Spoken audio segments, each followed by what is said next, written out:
চলো আজকে তোমাদের সাথে আমার জীবনের একটা না পাওয়ার গল্প শেয়ার করি। আমি মাধ্যমিক দিয়েছিলাম 2015-তে।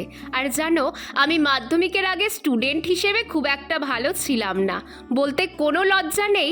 মাধ্যমিকের টেস্ট পরীক্ষায় ফার্স্ট ডিভিশনটাও জোটাতে পারিনি। টেস্টের রেজাল্ট দেখার পরই নিজের মধ্যে একটা আমূল পরিবর্তন শুরু হয়। মাথায় ভর করে ফাইনালে স্টার আমাকে পেতেই হবে। ওই টেস্ট পরীক্ষার পরের 2 মাসই আমি বোধহয় আমার জীবনের সবচেয়ে বেশি পড়াশোনা করেছি। স্টার কি সত্যিই পেয়েছিলাম? দাঁড়াও বলছি। জানো, তখনও এমন শীতের দুপুরে রোদের টেস্ট পেপার সলভ করতে বসতাম। আজকে বিএডের প্র্যাকটিকাম লিখতে বসে এসব কথা খুব মনে পড়ছে। না, তারপর 4টে সাবজেক্টে লেটার মার্কস নিয়ে পাশ করার পরেও স্টার পাইনি। 525-এ স্টার ছিল আর আমি পেয়েছিলাম 514। মাত্র 11 নম্বরের জন্য নিজের স্বপ্নটা অধরাই রয়ে গেল।